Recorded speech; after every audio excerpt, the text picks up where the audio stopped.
If you're looking for MUT coins to upgrade your MUT game, go to GameRusher.com for cheap and safe MUT coins. You can use my discount code HUB at the website. Use the first link in the description down below and get that upgrade to your game.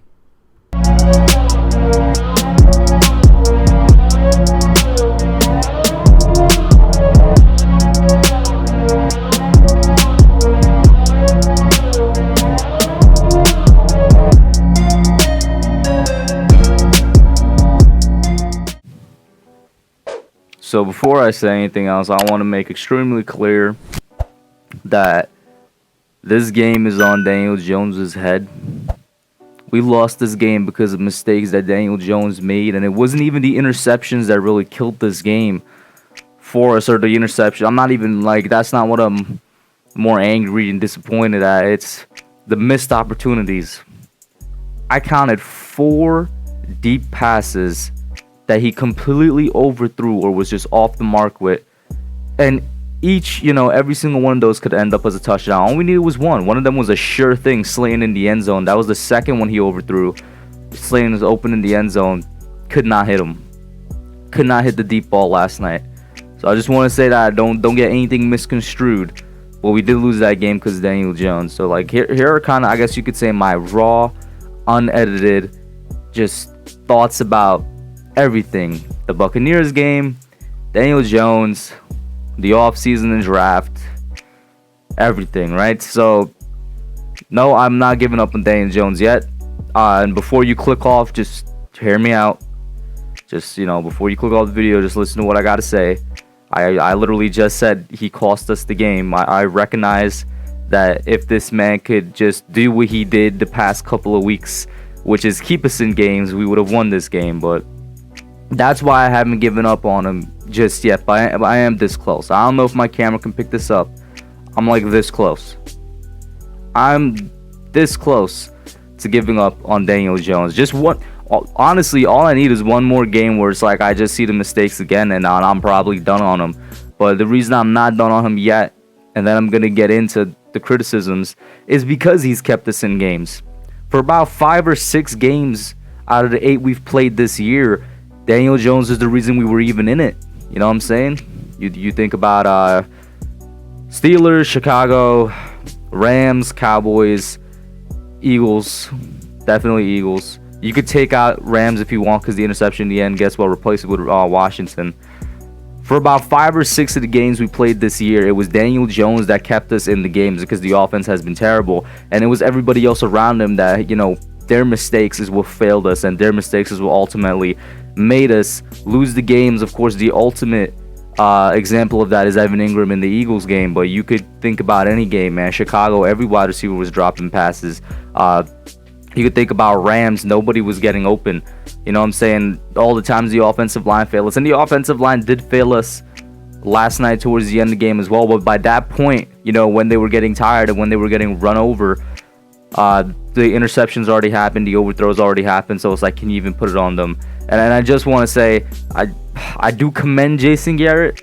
It's sad because this was by far his best game that he's called as a Giants offensive coordinator. This was the best game plan he's rolled in with, and it should have worked. Because once again, those 4 deep passes, you hit on 1 or 2 of those, and then we win this game, like, hands down, right? So I do commend Jason Garrett. But I mentioned to Kid Blue on stream, and if any of you guys were watching the stream, with me and Kid Blue last night, you know that I mentioned this a lot. The offense last night reminded me of 2016 in terms of 2 things. How fast they were getting rid of football, how fast Daniel Jones was getting rid of it. That was definitely a game plan thing. I think the average time of snap he was taking was like somewhere between 1.5 to 2 seconds between the ball being snapped and him getting rid of it. And that's why early on and for about the first 3 quarters he wasn't sacked that much, because they were just getting rid of the ball as quickly as they can. They were getting out of his hands as quickly as they can because the offensive line is not going to be able to hold up against that Bucs defense and Jason Pierre-Paul, who's having like a resurgence over there. That's one thing reminded me of 2016. Another thing that reminded me of 2016, same thing with just how fast it was going, to pace in between, no huddle offense and all that, reminded me so much of 2016. I was telling Kid Blue it's gonna fail at some point, and it failed. It did fail multiple times down the stretch. But in that case, Jason Garrett did plan well because it worked for the most game. And once again, execution. Daniel Jones executes on those plays, we win. I'm not giving up on him yet because he's executed on the plays before when they weren't there in plethora like they were last night. It's crazy. The one time the offensive line somewhat protects him, although it is because of how fast they're getting rid of it. He was sacked one time up until about maybe like towards the end of the third quarter or something. That's when everything really started collapsing. But the one time the line shows up, not the one time, it's probably the second or third time the running game is actually there. But the one time the wide receivers actually show up and they get open, particularly Darius Slayton, who is open on a lot of plays, he cannot hit on him down the stretch. And let's talk about the interceptions. On both interception plays, you throw that ball away. And now there's a fine line between taking the sack and throwing the ball away and where that's the right play. Because let's not forget, we've been, as Giants fans, we got on Eli a lot in his latter years for, taking the sack instead of trying to run out or, doing something with the ball. The difference is Eli and Daniel are not the same people. Daniel is way more athletic. He has the ability to get out of a sack, which is something I mentioned to Kid Blue as well. I didn't really see him use his legs that much this game. But more importantly, he is very, very smart, and so is Eli. Don't get me wrong, but let's talk about Daniel. He's very smart, and he doesn't seem to get through his head. It's been 8 weeks now in his second year that you got to throw the ball away in certain situations. That, I think, is what frustrates most people. The biggest problem with Daniel Jones, it's not his fumbles, it's what causes it. His pocket presence and throwing the ball away. And a close second, or maybe even this is bigger than that, is staring down his receivers. Because on the interception plays where Darius Slayton is open, I criticized Jason Garrett for this for like about the first 4 weeks of the season, and then I stopped. I criticized Jason Garrett for putting Darius Slayton on these plays where he's open as the last read on Daniel Jones's radar. When he takes the ball and the ball snapped, he reads it from right to left basically. Darius Slayton's always the leftmost receiver and thus his last target.